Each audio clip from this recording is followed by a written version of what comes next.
Mathew Dickerson, small business consultant. Hi, Matthew. Yeah, good morning, Trevor. A lot's changed since the last time we chatted, but unfortunately a lot is still very much the same. Isn't it strange? Hey, firstly, I wanted to ask you about JobKeeper and the significance of JobKeeper and how that will change. Yeah, certainly the JobKeeper has been significant in just keeping businesses alive, and I think that was always the intention of JobKeeper, just to keep things alive. Obviously, there are some circumstances where a very small percentage of employers are squeezing the absolute most out of JobKeeper for their own benefit rather than just using it for the benefit of the greater good for all. And I think that's where they're headed with some of the changes around reducing the amount and staging that process rather than just cutting it off at the knees. So I think that's a good idea. And some of the changes around casuals and trying to get people back into work. There are some reports where casuals are earning more on JobKeeper now than they were before JobKeeper, before COVID-19 came along. And so the incentive for them to get back to work is approximately zero. And I think that's where some of those changes in JobKeeper are really focused. In any scheme, any program like this, Trevor, growing across the nation, there's always going to be some people who just miss out where they should be getting it and other people who are probably taking advantage of things where maybe they shouldn't be. So that's always going to happen in such a large scheme. And I think the government's doing its best to make decisions very quickly and to get to the point where they're getting the JobKeeper money into the right hands and maybe squeezing out some of those people who are taking advantage of it. One of the things that they spoke about when they first introduced it, which was a really good idea, was to make sure that people didn't get separated from their employers, so that when businesses opened up again, then it would be easy to get them back. Do you think that's worked? I think in the majority that has worked, so that they have actually got that relationship with employers. I think some employees have learnt that their employers maybe aren't quite as nice as they would have liked them to have been, and the way they've manipulated the system, I suppose, where they've taken some full-time employees and dropped them back so they're just getting JobKeeper, and some of the part-times they've pushed up to get the JobKeeper money. And I think, again, that's a very small percentage. In the main, it's actually kept that relationship. And some of the businesses that I really feel sorry for, and some of the people that I've worked with over this time, some of the restaurants, the cafes, the pubs, the ones that you throw your hands up in the air almost, Trevor, and say, what could we possibly have done? They're the ones that the JobKeeper is really designed to keep those employees in some money and keep the employers and employees talking on a weekly or fortnightly basis. They're getting paid that process, and I think they're the ones that it's really aimed at. Uncertainty is a really big issue for businesses at the best of times, let alone under the circumstances that we see now. Victoria has opened up, or Melbourne has opened up and then closed down again. Are small businesses in other states having a look at that with a degree of uncertainty in itself? Yeah, and Trevor, I'm sure you didn't have this problem, but when I was at school, the worst answer I could ever get from a girl when I asked her out was maybe. If you got a yes, that was happy days, you clicked your heels and ran down the hallways at school. If you got a no, you felt miserable for a day or two, but you got over it and got on with your life. When you got a maybe, you just were hanging. You just didn't know whether to be sad or happy or what it was. And that uncertainty is exactly what happens in this situation with COVID-19, where that is a real killer for businesses. I've seen that over many years. When businesses don't make decisions for whatever reasons, they just stumble along. And in this scenario, you've got uncertainty because, again, exactly as you said in Victoria, opening up and then maybe closing down or maybe restricting a little bit. How many people can you have in your restaurant? We've got this many now, we've reduced it back to this many. All those uncertainty factors really make it very hard for a business. And the thing that I don't think is being looked at enough at the moment is the uncertainty creates a huge amount of mental stress, because not knowing what's happening tomorrow is really difficult. If you know you're going to be shut down for a certain period of time, you can plan and maybe arrange that. You might do some renovations in your business. You might go and take a bit of time off and relax and come back and really focus on it. But not knowing how long, not knowing what it looks like tomorrow, that's a really tough position to be in. Does it cost more to open up and then close than open up and then close again? In some businesses, sorry. Yeah, I understand that it's obviously worse because you've opened up, but would it have been better to stay shut than to open up and then close up again? Look, I think in a perfect world, Trevor, you've hit the nail on the head. If you knew it was going to be 3 months you can plan around what you might do in 3 months. And again, some businesses that I've been working with, that's exactly what they've done. They've said, we know we're going to be closed for at least this period of time. I've always been meaning to change that room or put a new coat of paint on or whatever it might be, so they can plan around that. But if you're closed for a month and then you can open again, that's fantastic, and then you close again and then open again, those stop-start sort of processes can be very difficult.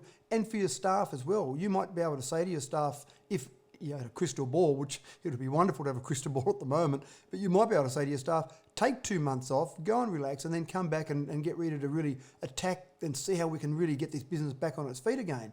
When it's maybe you'll be in tomorrow, maybe you won't, maybe next week, or we might need some extra staff to help because we were allowed to have so many people in, or we think our business will pick up to this extent. I mean, I talked to a car dealer, for example, and when COVID-19 was first hitting, the car dealer said they've got X number of cars already booked and planned, because you have to basically plan your car sales or your car orders many months, sometimes a year in advance. And so they were trying to stop the boats effectively by saying to the manufacturer, we don't want all those cars because our sales have dropped off by 60%.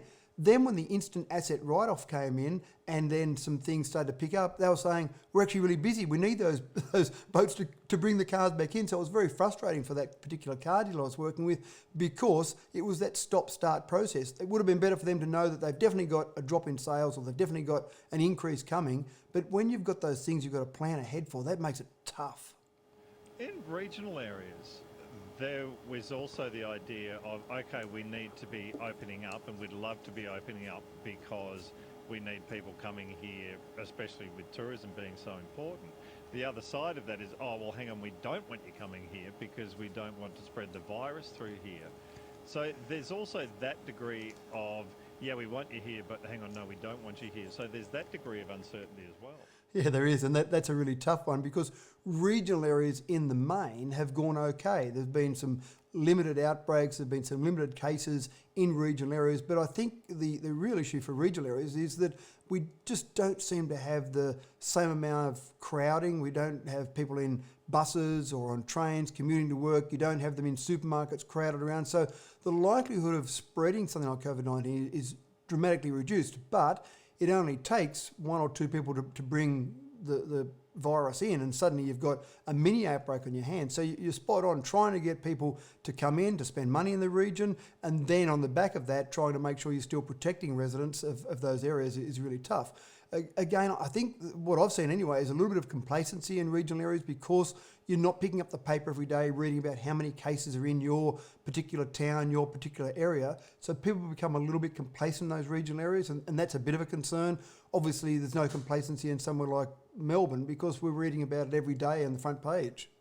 Is that why it's important, and this would be in suburbs as well as metro areas, but especially in regional areas, to look after your locals, because they're going to be staying. So if you look after locals in some way, provide incentives, and for the locals then to do the right thing by the small businesses in the town as well.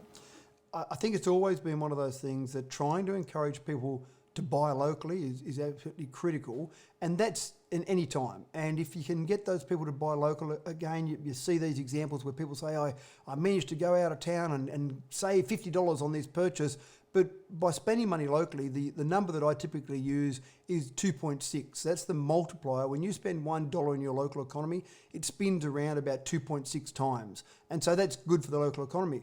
When you've got a situation like this, I think that is even more important, because you do have some businesses that are doing it tough. Some businesses are struggling a little bit. That extra dollar you spend can make a significant difference, and not just to the business you spend it with, but to their suppliers and their businesses they spend money with. So it's not just the one business. You might think, well, I'm going to go and spend money at Billy Blogg's business. He's going okay. But if Billy Blogg's is going okay, then he will spend money in other businesses locally as well, and that helps the whole local economy. So there have been so many campaigns, so many programs over the years in various regional areas to try and get people to buy local, and sometimes they work okay, but now would be the time for people to really think about that regional, that really ultra-regional focus on their spending. If you want to join us, 1300 800 222. A couple of things: if you own a small business and you're looking for some advice, if you own a small business and you want to tell us how you're managing to survive at the moment, or how you're finding it difficult, But within that, if you live in a community, how are you supporting local businesses? How are you doing your best to make sure that small businesses are surviving within your area? Give us a call, 1300 800 222, or if you've just got any questions to ask or comments to make about the difficulties or what it's like to be in business at the moment, 1300 800 222. Here at the ABC, we now feature audio description in a range of programs across ABC TV. AD describes important visual elements of a TV show and is helpful to people who are blind or vision impaired. You can turn it on or off as needed by going to the language, audio or accessibility settings on your TV. If you would like to find out more, simply head to help.abc.net.au or call the ABC on 139 994. 1300 800 222, our number. Matthew, is it better or worse being a small business in a franchise during things like this? Do you get support from the major corporate part of the franchise? Yeah, I think it's one of those things with a franchise that there are always positives and negatives. One of the great things about being part of a franchise is that you feel like you are not alone. So if you're experiencing problems, you're experiencing issues and the way you might deal with things, having another 50, 100, 500 stores around the nation and some sort of head office, back office support, I think gives you that overall support. So there might be some things that you might be looking to introduce. You might have some extra technology you want to use in your business, for example. And if you think, well, I wonder how I would do that and I wonder if I could strike out and do that on my own. Whereas if you've got that back office support, you can say, well, is there any way that you could help? And maybe they might have a solution that covers all of your franchisees across the entire nation. So there is that help and there is that ability to feel like you're part of the group. On the flip side of that, sometimes as an individual, you've got more flexibility. So you might decide that you've got an individual business and the products that you've got may not be needed at the moment, but you've got some other products you might be able to run. And if you're in a franchise, they might be outside your agreement, for example. So you've got that extra flexibility.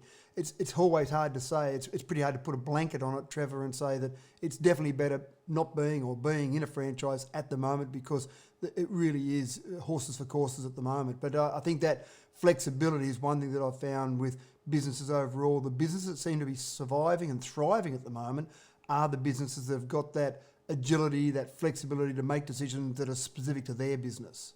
If you've noticed that the way businesses are changing and moving with the times as far as COVID's concerned and what things they're doing to keep people in there, give us a call, 1300 800 222. Hello, Jan. Hey, Trev, how are you? Well, thanks, Jan. I'm from Buckleford, but I'm going to talk about Reservoir because I work in Preston, and so I come down to Reservoir for the week. And there's a local grocery store, and they're normally a little bit more expensive than the two big ones. But they've adapted, and they're absolutely wonderful. They deliver within an hour of you putting in your order. They deliver to an order that's, $30 or above, whereas the two big ones, they want you to buy $100 worth of stuff, and then they sting you $15 for delivery. I think the one that starts with the C, I think they sting you $20 for a delivery, and they take 4 days. Was that long? Deliver. Well, you have to order and you have to choose your time frame, and then you have to select from on the net what you want, and by the time you've selected what you want, the time frame that you've chosen is gone because it's all sold out, and you can't get one till the next day or the next day. I was trying to order last Sunday, and I couldn't get I booked a Monday delivery, and by the time I'd done the order, there were no spots available. Not even the Thursday. Thursday was available. That's right. So, but the local grocer is doing it much better. The local guy, he, the proprietor of that has organised for people to just ring in their order. The young woman, girl or woman, she takes your order, takes your credit card over the phone, and before you know it, the young fella's knocking on the door with your milk. And everything that you need. Jan, thank you. Very good example of how small business can cater to the public and do it that little bit better than the larger ones, Matt.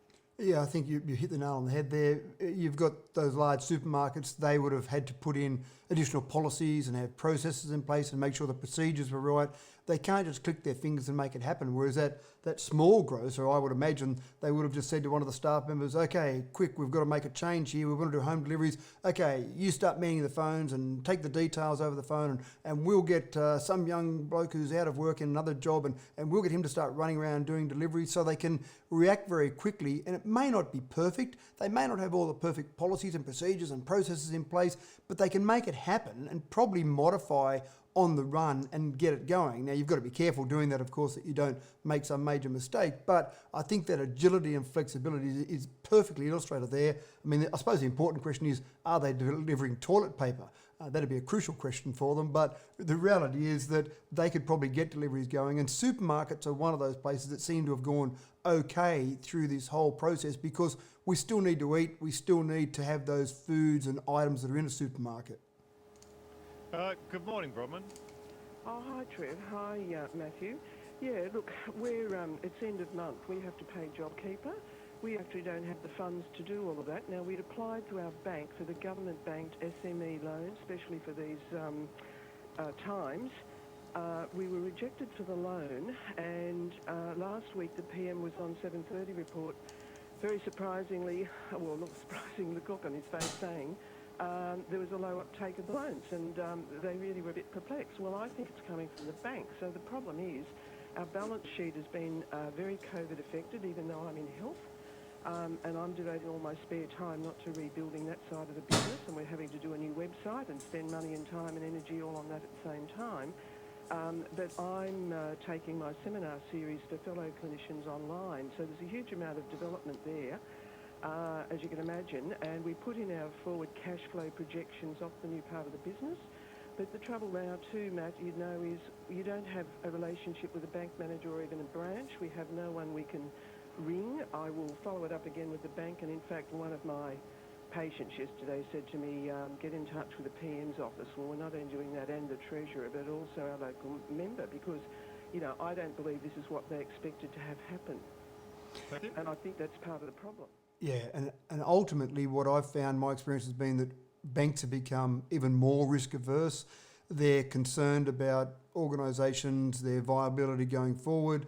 They don't want to give them loans. And this is one of the problems that I've seen a lot of is just getting access to funds. You have an exact situation that we see replicated around the country. You've got to pay the money out to your employees. The JobKeeper money you know is going to be there, but when you talk to a bank about that, and this is one of my great frustrations, you've touched on that, is that you're talking to a spreadsheet effectively. When you go in and talk to the bank, you're really not talking to someone, you're talking to someone who's going to punch some data into a spreadsheet, and out the other end comes a yes or no. And I've had many an argument with a bank on behalf of a client saying, where do you factor in the ability for this person to do A, B or C? You know, you might be working with someone that can do some wonderful things and you're talking about changing your processes, all of that thing. There's nowhere in there in a spreadsheet to put in those factors. So it is frustrating. One of the things that I have said to some people is look around. You might have some more local banking, or you might have some banks that have got some more local decision-making power in your area where they actually know you, know your business, have the ability to actually make decisions based around your business rather than a spreadsheet. So it is tough. I don't think the PM really knows what's going on out there in the real world and these sort of situations that you're talking about now.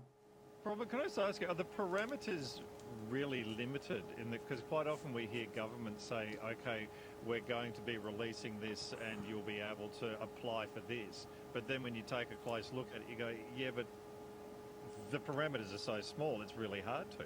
Well, we don't know what the parameters are, Trev. That's the problem. And what I really regret is I didn't ring the young bloke from the bank. We did actually, you know, from head office, and our bank's actually interstate. We didn't ring the young bloke at the bank with a request. We should have. I mean, we may not have got the answer saying, look, we're asking for 95,000 is what we'd really love. But on the figures we've got here, if you look at just our COVID-affected to 30th of June balance sheet, that's not going to be forthcoming. But we put the whole new business projection and model. It's something I've been doing for a couple of years face-to-face seminars. And now, of course, we have got the whole business model planned out. We've also got a very conservative cash flow projection in there, but it's an extra 300,000 through to the 30th of June.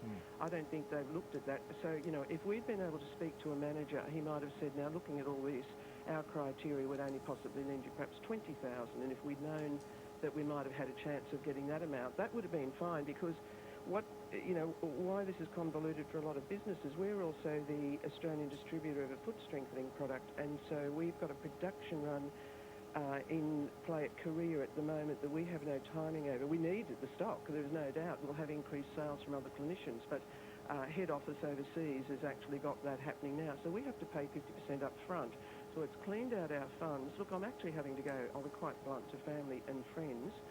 That's how bad this is. And we've got some fabulous staff on JobKeeper who are back at work, but they both earn more money than what they're entitled to. They're both very hard-working people. They're fabulous. But, you know, look, one of them has actually said to me, because her circumstances are changing due to other factors, and has said, you know, she may not be able to continue after the end of this month if the JobKeeper isn't forthcoming, and you know, there's other issues there at play. So this is really critical for us at the moment. We've already put on a new young staff member, so we've got, you know, a lot of cash going out, but we're right at the point where, yep, we have to pay that on Friday if we're going to qualify to get the money back for each of the staff. And, you know, it is supporting us doing this business development at the same time. So you can see there's a number of tricky issues there, and you've got no one to turn to. That's why I've got a number of business consultants we're using, but there are other factors. Robert, I've got to move on.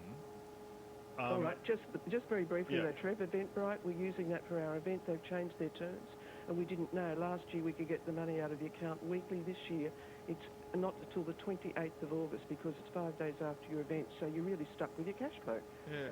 Look, you see, it's interesting listening to Bronwyn. She obviously is pretty switched on as far as running a small business is concerned, but still there are issues. Yeah, you're right, Trevor, and there are issues, and some of them aren't easily solvable. Some of them just take a lot of midnight oil to be burned and trying to work out solutions. And the family and friends, it's not the first time I've seen that, where people are going to people and saying, can you just lend me $1,000 to get some payments out, and next week I'll have the money back from the government. And people have been fairly generous in that environment, but it makes it very tough. Good morning, Graham. Good morning. Yes, Graham. Oh, just listening, and everyone's talking about JobKeeper being there, and it's a wonderful thing. Well, we opened a cafe a week before we had full lockdown in March, and which was not very good timing. That's not the best, is it? No, but we didn't have a choice. We'd actually started this restaurant and the idea of opening it and taking over the lease around 6 months before. So the issue we had was we hadn't lodged a BAS. Now, if you don't lodge a BAS, the government's basically wiped their hands and saying, yes, you're playing the same game, but you're not eligible for anything. Oh, because you haven't got a BAS statement to be able to qualify.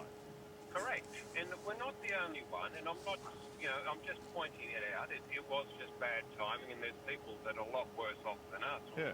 We appreciate that, but you know, we had the Prime Minister on the Sunshine Coast yesterday going to every place where they're getting, you know, they've got 14 staff, and Australia Zoo got $3 million, and all these handouts, which are wonderful for those businesses, but there's a lot of people in our situation where we just missed out. I didn't even think of that, Matthew, that if you don't have a BAS statement, so you can't declare an income, so that you can't receive anything. Well, the other one that we've seen a little bit of, Trevor, is that the casuals that you might have had on needed to have been on for 12 months, for example. And so some businesses might have had casuals on for 10 months and suddenly they don't qualify. Or businesses might have opened up within that last 12 months and put on casuals just to get them going. And exactly as the situation there with Graham, where you've got a new business that starts, and that makes it tough anyway. Starting a new business is a really tough thing. Starting a new business and going to lockdown, starting a new business in the hospitality industry and going into lockdown, wow, that's tough. And so these are some of the ones that I talked about at the very beginning, Trevor, that there are some people who are taking advantage of JobKeeper, and there are other people on the flip side of that that are just missing out on JobKeeper. It's so hard to make a system across the nation that really tries to grab all those and catch all those. The only advice I've got for someone like Trevor is really just to go along and talk to your local federal member and point out some of these things, these problems, these inconsistencies, and again, hopefully they might rectify them. But there's no easy solution to Graham's situation, because they put the rules in place. Here are the rules. Go forward with those across the blanket rules, if you like, and there are always going to be ones, unfortunately, slipping through the cracks like Graham. Graham, how are you surviving? It's costing me daily. We're employing 4 or 5 staff. We're not sure if our numbers are true numbers. Sometimes you get a bad news report and our numbers drop off the next day because a lot of retirees in the area go, okay, it's no longer safe to go out. So it's hard to know if our numbers are true numbers. Our member has been very good. Our local member, he actually came in one day and put us up on his Facebook page, but there was no room for any type of, there's no room to move. Like it's not up to the government to say, okay, well, this one here, I can use for due diligence or whatever, and we'll change this game for these people because they did slip through the cracks. It's hard and fast. The rules are hard and fast. They've just set it up and said, all right, this is it. Sorry, you missed out. Yeah, they did have to make the legislation put together very quickly. So you're right, there are hard and fast rules there, and if you miss out, you miss out. On the plus side, Graham, I would say if you can keep your business going and survive through the last 4 months that we've had and come out the other end, then I think you'll have a fantastic business. Good luck, Graham. Thanks, guys. When you hear governments make announcements, there was the building one for doing renovations a little while ago, Matthew. Yeah. And the government came out and said, okay, there's all of this money, and if you want to, it's going to be good for builders. But then when you took a look at the actual,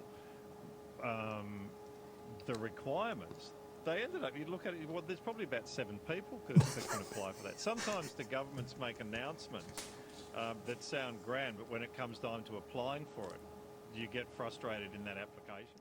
The cynic in me might say, Trevor, that it's the whistle value of the number they put forward. So when they come out and make an announcement, just like the $120 billion that ended up being, say, $70 billion for JobKeeper, the amount that people announce or the politicians announce sometime, I think there's more focus on that than the actual reality or the viability of whatever scheme they might be announcing. So yeah, it sounds great sometimes, but I just don't know. Well, I'm not convinced whether someone with a common sense ruler has run their eye over it, or whether there's not enough care factor. They just want to announce a big number and have a photo and then move on to the next one. So, but I might be sounding a bit cynical now, Trevor.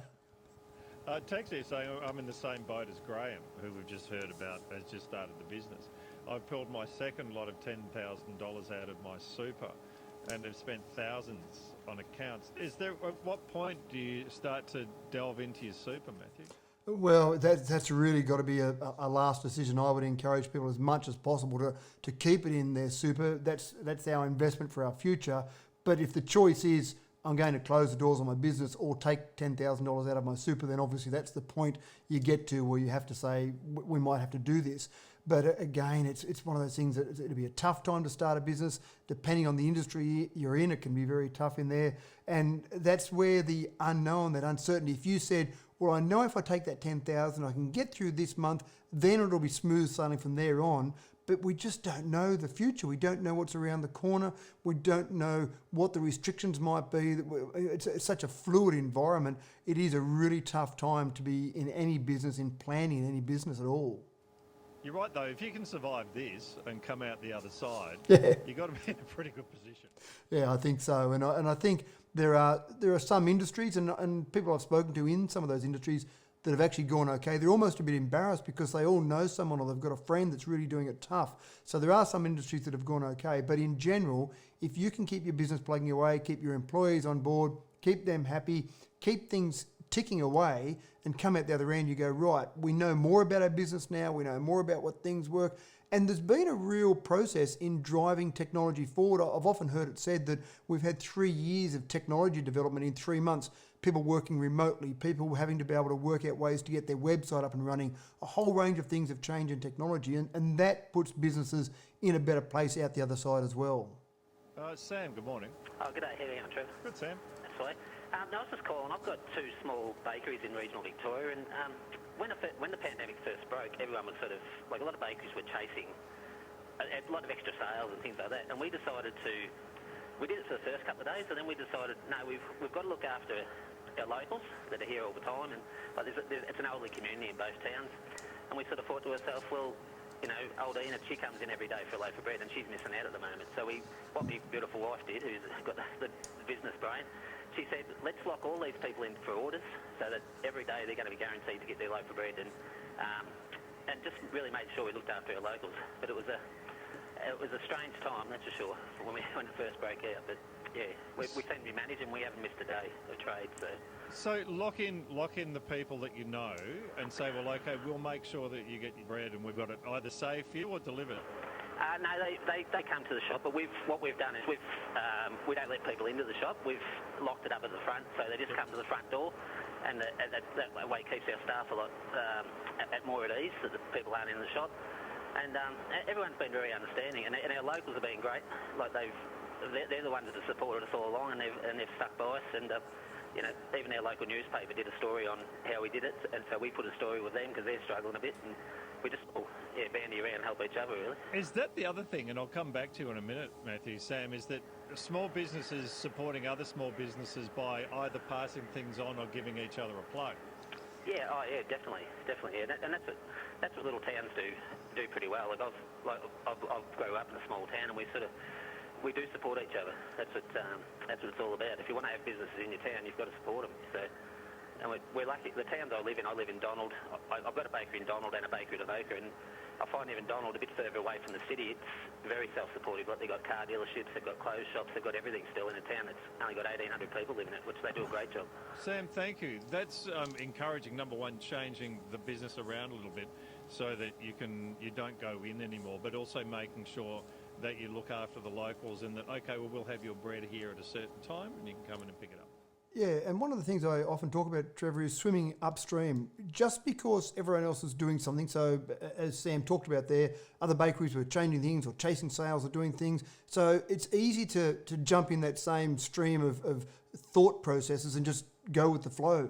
But sometimes it's actually worthwhile swimming upstream, looking what everyone else is doing and saying, well, no, we don't need to do that. We can do it different. We can do something a bit better. And so the idea there of locking in your regulars, rather than chasing all these extra orders, let's lock in the base income first. Let's lock in that base money with those regulars we've got and say to them, we'll guarantee their basics. That means you've got a base layer of income that you can pretty much rely on every single day, and then look outside that. So that's what I would describe what Sam's done there is swimming upstream. And then, the locals, look after each other, spend some money with the locals. If you were thinking about spending that money out of town for whatever reason, really focus on doing that. And I think businesses generally understand how important it is to keep that money local.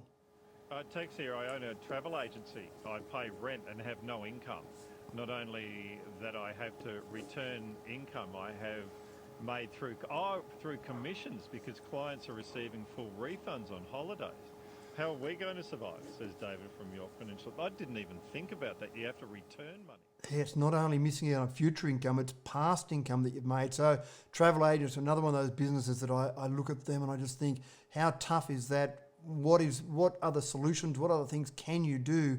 Are there some solutions that you can work on? Are there future holidays you can plan? And so trying to be creative and innovative is the name of the game sometimes, but there are sometimes you almost feel like throwing your hands up in the air. So JobKeeper is great if you've got employees, but it doesn't cover your rent, for example. And landlords in some circumstances have been okay. They've been reducing some rent for people, but they're still expecting some rent, or they're expecting it to be reduced now and paid back later on in the future. So it really is one of those things. Sit around with a couple of friends at a correct social distance, of course, Trevor, and have a few drinks and come up with some innovative ideas and see if there's anything that you've got, any skill set that you've got that you could possibly use that's completely outside your comfort zone, and see if you can take advantage of that in an industry that's just so hard hit like a travel agency. I didn't even think about that, having to return money. That would just be tough. Yeah, very tough. I'd be interested to know how much less petrol or car emissions there are. Well, that's probably right, car emissions around Australia, but that's true. That's more an environmental thing. My small business is basically being killed, and what makes me cranky is businesses in the area are advertising support your local business, buy local, so you can shop there, and see the competition from a major city has been hired to do the same, to do the job my business does, says Stumpy. Yeah, there's no perfect solution in those circumstances. I mean, people are trying, they're scrounging around for the limited income that's there. So you're right, sometimes some of those businesses in the larger cities are reaching out into those smaller environments, smaller areas, trying to get any business they can. It is a bit of a dog-eat-dog world in some industries out there at the moment. And I suppose you can't say too much about a business trying to expand a bit its reach to try and continue to survive. But all you can do is try and look after those locals, I think, Trevor. And the sad text is saying I'm shutting down my business after 19 years. That's the sad thing that's going to be happening. And I would think the difficulty as well is if you shut your business down, still trying to find work of any sort is difficult at the moment. Well, it wouldn't be a great time to be out there looking for work at the moment, Trevor. So you're right. Very sad to see some businesses, a 19-year business, they've done all the hard yards. That early time in a business is the time that you're most vulnerable. You've gotten to that point, I don't know what industry that is, but presumably where you've got a good business, it's ticking away, it's doing all the right things, but that decision, completely outside your control, to actually say we're going to shut down would be a very tough decision. And look, I've seen a few clients in tears around exactly that decision or the decision-making process.